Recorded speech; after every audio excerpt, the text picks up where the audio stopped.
the initial investment or the continuous investment, Yeah. not just initial, but the continuous investment that, of course, not just myself, my wife, our community, you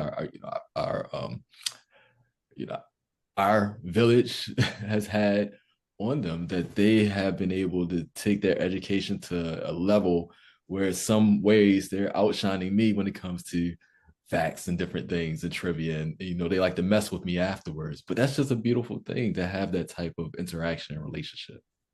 Of course. And what y'all both basically have said is y'all have broken generational curses. Um, y'all have created new generational traditions. Y'all have That's the hope. changed the narrative. That's the hope. That's the hope. We still in the middle of this thing. Like We're still in the middle.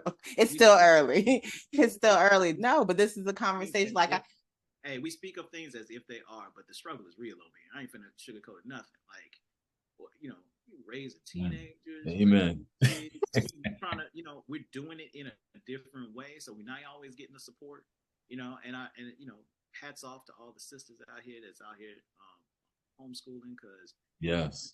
it's not easy for you, God, God bless you. You are in our prayers because none of this is easy. Like it is hard. And then when the kids like I said, I don't see myself as a genius. I don't necessarily see my kids as geniuses either. Like they got creative, they got genius in them. But some days you ain't seeing it. You just not seeing it. And then don't even blame the kids. It's like, what am I doing? right. Maybe I should have had them at least in third period math. Or I mean, what's happening, That's right? right. I'm blessed to have a math teacher in the house, and I recognize Indeed. has that. But my point is just that it's not easy, and then the questions and the doubt come into mind. But one of the things that gives me peace is that at the very least we can say that hey, we chose this hard. We chose this one. We chose this one. And we can say that, whatever the successes, whatever the failure, the buck kind of stops with us. And Indeed. that's important to be able to say. When my kids get older and they gonna have we always talk about having the talk with our kids, the talk kids. But then when our kids get older, they become adults, there's this other talk when the kids actually tell the parents what they really think about how they grew up and they was raised. So Right. they start thinking about that talk, right? And they come back and they tell me all the things that I got wrong and all the things I Mm, messed up on. At the very least, I can say, yeah, it was me. It was all on me. I'm not going to say, hey, I put you in the hands of somebody who never even cared about you and they mm. hurt you. And now we're going to have to grieve that together. At least I can take responsibility for the mistakes that I made and also celebrate the accomplishments and the good things too. Yes, and also don't recognize it as things that you got wrong. That's a conversation I was having last night. Also, there's no right or wrong with this. This is all an experience. This is all a growing like experience that you have to go through and figure out for your own because none of these kids come out with a manual attached to them like hey No, this is how I best function, this is what I need, this is what I'm going to eat, like there's none of those guidelines given to you off out the gate. Like yeah, none of that comes to you. you're absolutely right. But see, I think this is one of those differences between the way men and women think about it. Because men will read wins and losses, Okay. and I think that's okay. okay. And that is. Okay to just acknowledge that you got some stuff right and you got some stuff wrong. There's some stuff that just needs to be fixed. There's some stuff that you can't fix. You just got to leave it But things you could have done better. and get the lesson. It's not the loss, it's a lesson, and you got to keep it moving. You got to keep it moving forward. But then I also, and I take a little bit of umbrage with people who present their homeschool lives as if, man, all these lessons are great. It's all perfect, and it's all, you know, come on, y'all know the No. No, no, by you know, no means. the Them struggle. I talk about them Instagram pictures all the time. No, You know the by struggle. no means. You know the struggle. Yeah. So I say all that not to denigrate the process, but lift it up as encouragement. Just saying that the failures and the mistakes are going to happen, and we are all imperfect, but we're also incredibly adaptive. You know, that's one of the great things about children.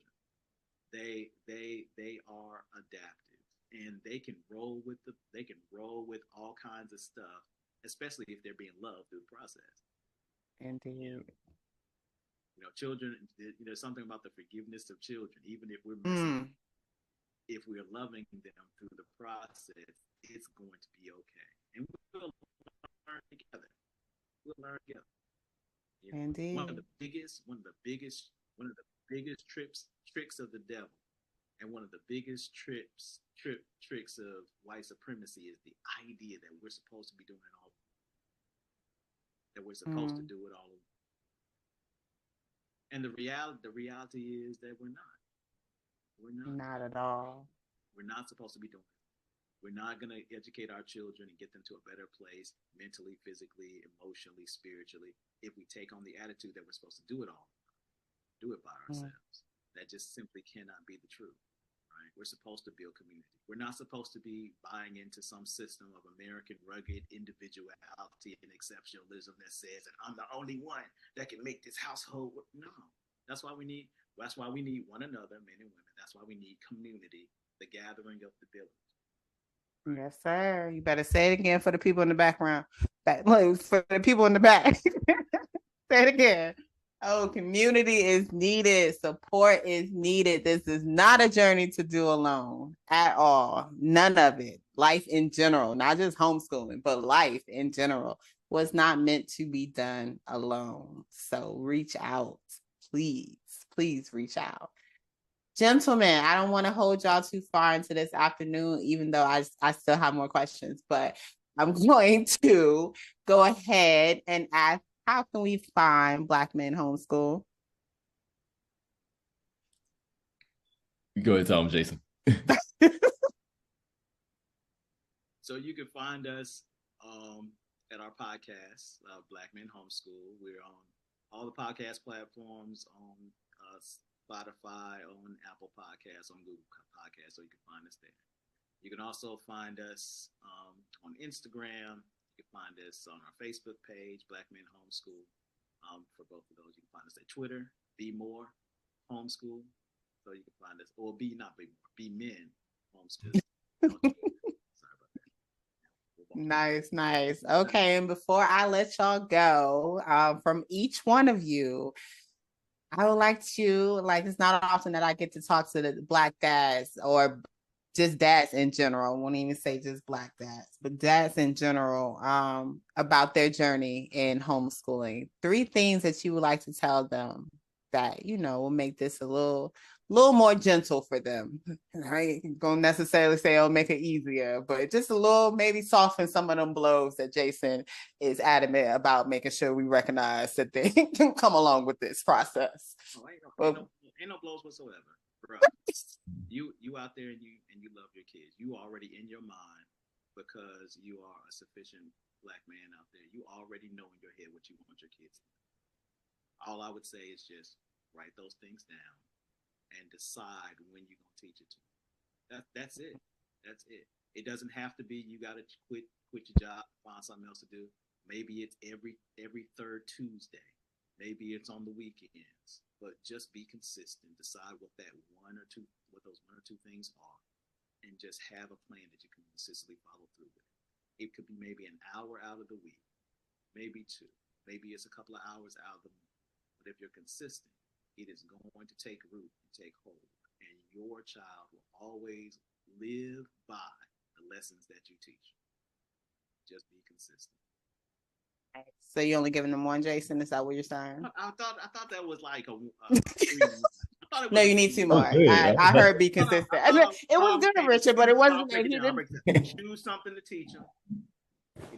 Choose a time when you're going to teach it to them, and then be consistent. All right. You got it. Perfect. Yeah. So I don't have much to add to that. I would just say, remember that this is a beautiful journey that you're on together with your family, that you have this opportunity to be on this journey with them, and that you get to guide them along in the journey that you are taking them, that you have decided to take them in. So as long as you see this as a beautiful journey and see this as an opportunity and see this as your opportunity, I think you'll turn out fine. Everything, it won't be perfect, but it'll be at the best that you can do. And as we already shared, don't forget there's a village out here for you to help support you as well. Absolutely. Yes, yes. I appreciate you gentlemen so much. This is definitely means a lot to me. Y'all gracing my platform to share your platform and just to share what you do in general, your journey, and to change the narrative. I love what you all are doing, and I thank you. I thank you. I appreciate you. Keep doing it. Keep doing it. Keep showing them like we out here. Like let them know. Like this Well, ain't new. that's right back at you. We appreciate you and what you're doing, to Please. voice the homeschool, let people know that this is possible, is we can do it. Yes, And sir. there's a benefit to doing it, especially as Black families. There's such a benefit for us to do it as well.